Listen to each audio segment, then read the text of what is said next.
Next क्या है, अगर n ज्योमेट्रिक मीन है टू नंबर्स के बीच में, जैसे हमने एपी में भी किया था वैसे हम इसमें करेंगे कि a और b कोई भी दो नंबर है, उनके बीच में क्या है, n number of geometric mean है। ठीक है, g1 g2 gn जो है वो ज्योमेट्रिक मीन है दो नंबर्स के बीच में a और b। ठीक है, तो g1 का मतलब क्या है ar, g2 का मतलब क्या है ar स्क्वायर, या आप अपनी जनरल जो फॉर्म थी हमारी tn is equal to ARn-1 यहाँ पे भी रख के देख सकते हो। gn क्या आ जाएगा ARn। ठीक है, तो जनरल फॉर्म मेरी ये थी, ये मैंने मान लिया कितनी टर्म्स है, n+2 टर्म है। ठीक है, और इसको क्या नाम दे दिया, n+2 को tn+2 को b। ठीक है, यहाँ पे n के प्लेस पे मैं n+2 रख दिया -1, तो 2 में से 1 माइनस करोगे तो क्या आ जाएगा 1। ठीक है, a यहाँ पे मल्टीप्लाई में है, उधर जाके डिवाइड हो जाएगा, तो r की वैल्यू क्या आ जाएगी, b बाय में a इंटू में 1/1 में n+1। वहाँ पे भी अगर आपको याद हो तो d क्या आया था मेरा, b माइनस a n+1 है ना।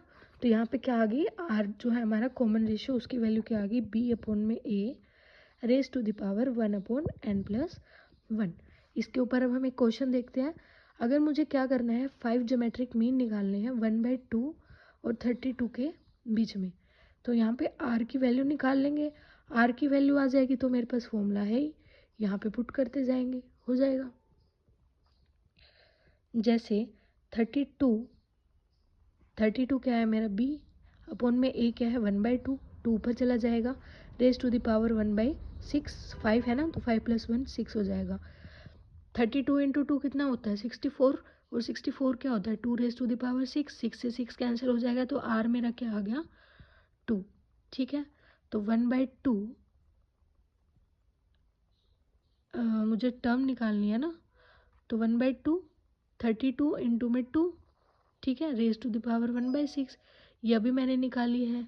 सिमिलरली बाकी सारी टर्म्स भी आ जाएंगी, तो मेरे पास क्या आ जाएंगी 5 ज्योमेट्रिक मीन आ जाएंगे। ठीक है, अब क्या है, ए और बी के बीच में n ज्योमेट्रिक मीन थे। अब यहाँ पे क्या है कि दो ही मीन है g1 और g2, तो g1 और g2 क्या है, 2 ज्योमेट्रिक मीन है a और b के बीच में।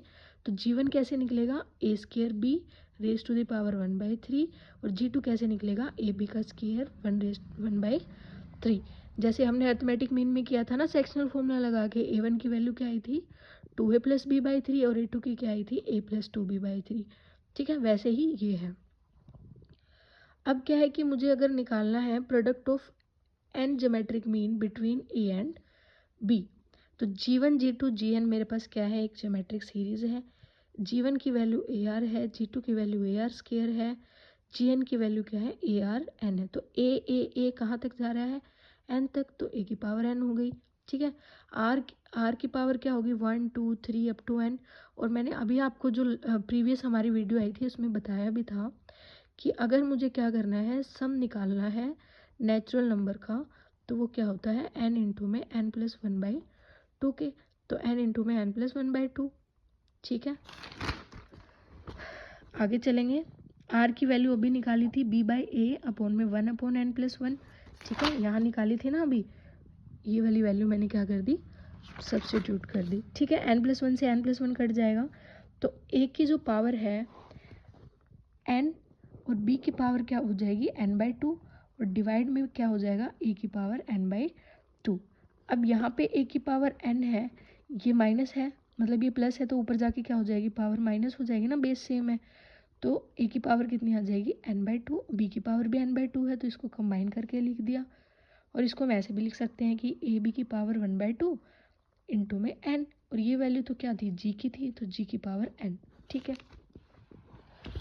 आई होप समझ आ गया होगा। एज्यूमिंग नंबर्स इन जीपी, जैसे हमने एज्यूम किए हैं नंबर एपी के अंदर, वैसे ही जीपी में भी करने पड़ेंगे। तो अगर 3 टर्म्स एज्यूम करनी है तो a इंटू में ए आर और a अपॉन में आर करेंगे।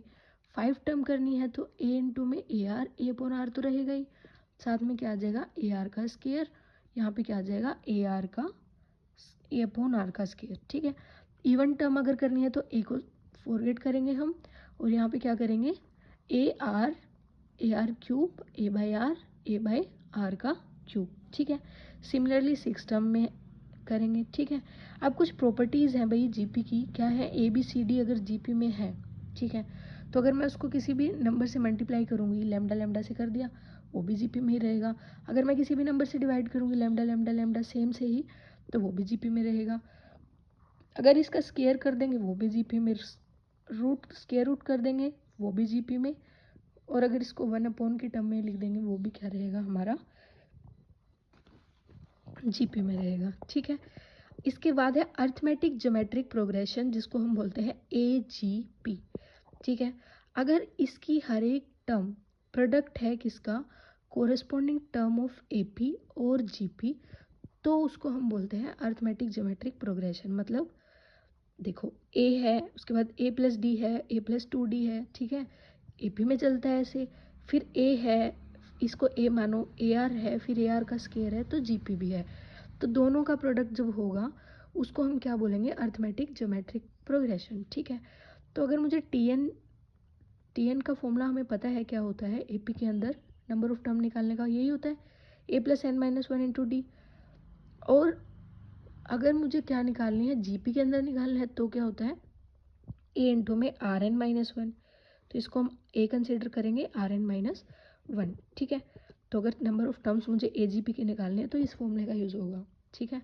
सम अगर निकालना है तो उसके लिए ये फॉर्मूला है, A/1 - R dr 1 - R raise to the power n-1 upon में 1 - R का स्केयर माइनस इंटू में क्या होगा, A+n-1 × D अपॉन में 1 - R raise to the power n।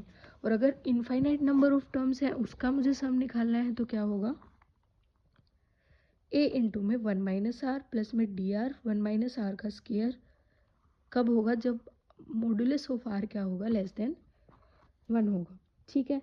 इसके ऊपर बेस एक क्वेश्चन देख लेते हैं हम। सम निकालना है मुझे सीरीज़ का अप टू इन्फिनिटी तक है, तो ये वाला फॉर्मूला यूज़ होगा, 1 + 4/5। ये मेरे पास सीरीज़ गिवन है, मैंने क्या कर दिया, इस पूरी सीरीज़ को 5 से क्या कर दिया, मैंने इसको डिवाइड कर दिया, तो 1/5 हो जाएगा, यहाँ पे 4/5 स्केयर हो जाएगा, यहाँ पे 7/5 का क्यूब हो जाएगा, ठीक है। इसमें से इसको मैंने क्या कर दिया, माइनस कर दिया, माइनस करने पे देखो क्या होगा, 1 तो एज इट इज़ रहेगा, 4/5 में से 1/5 माइनस करोगे 3 आ जाएगा, ठीक है। 7 में से 4 माइनस करोगे 3 आ जाएगा, 10 में से 7 माइनस करोगे 3 आ जाएगा, इसलिए मैंने 3 को क्या ले लिया, कॉमन बाहर ले लिया, अंदर क्या बच गया, 1/5, 1 + 5 square, 1 + 5 cube up to infinity. ये मेरी क्या बन गई, जीपी बन गई। यहाँ पे मैं फॉर्मूला लगाऊंगी अब A/1 में 1 - R का, क्योंकि यहाँ पे मेरा R जो है वो क्या है, 1/5 विच इज़ <<1। और जब मुझे सम निकालना होता है तो उसका फॉर्मूला क्या होता है, हमने ये रहा, ठीक है, मॉड्यूलस ऑफ R अगर <<1 हो तो ऐसे इन्फिनिटी क्या आ जाएगा, A/1 में 1 - R, ठीक है। तो 1 प्लस में 3 एज इट इज़ रखेंगे हम, और यहाँ पे R क्या है, 1/5, ठीक है, 1 माइनस में 1/5, तो 1 प्लस में इसको यहाँ सॉल्व कर लेते हैं, 1 प्लस में 3/5, 5 माइनस एलसीएम लोगे तो 5 में से 1 जाएगा तो क्या आएगा, 4/5, 5 से 5 कैंसिल हो जाएगा तो क्या बचेगा, 1 + 3/4, एलसीएम लेंगे तो क्या आएगा, 7/4। ये वैल्यू मेरी आई है 4/5 S इज इक्वल टू 7/4, क्योंकि यहाँ पे S माइनस में S/5 था, तो यहाँ भी एलसीएम लेंगे तो 5S माइनस S करेंगे तो 4S/5 आएगा, वही चीज़ लिखी हुई है। तो S की वैल्यू क्या आ जाएगी, 35/16, ठीक है। तो नेक्स्ट पार्ट में हम करेंगे हार्मोनिक प्रोग्रेशन, ओके।